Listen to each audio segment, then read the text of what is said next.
La transhumance de la Petite Reine a commencé au plateau du Bénou, une cohabitation tranquille entre troupeaux et suiveurs du Tour de France.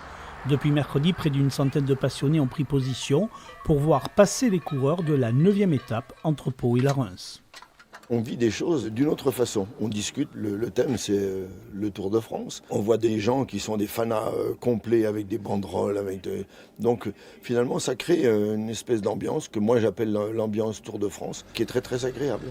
Pour répondre à l'affluence, on attend plusieurs milliers de personnes. La communauté de communes de la vallée d'Ossau a installé des panneaux indicateurs, des toilettes sèches et aménagé des parkings.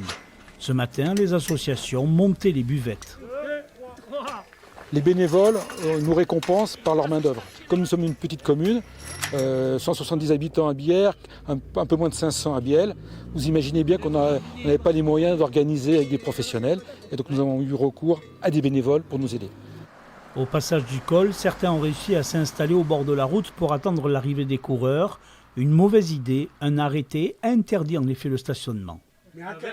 Les gendarmes sont passés ce matin, une fois, 2 fois, et on nous demande de partir. Donc on nous interdit de voir le Tour de France. On veut nous envoyer au Bénou, là, voir avec les chevaux et tout ça, mais il y a beaucoup trop de monde avec le Covid, nous ne voulons pas. Donc je pense que l'on va partir et puis on regardera le Tour de France à la télé. Rendez-vous sur la route du Tour de France dimanche vers 14h30 avec le passage de la caravane. Premier coureur annoncé sur le col de Marie-Blanque vers 16h.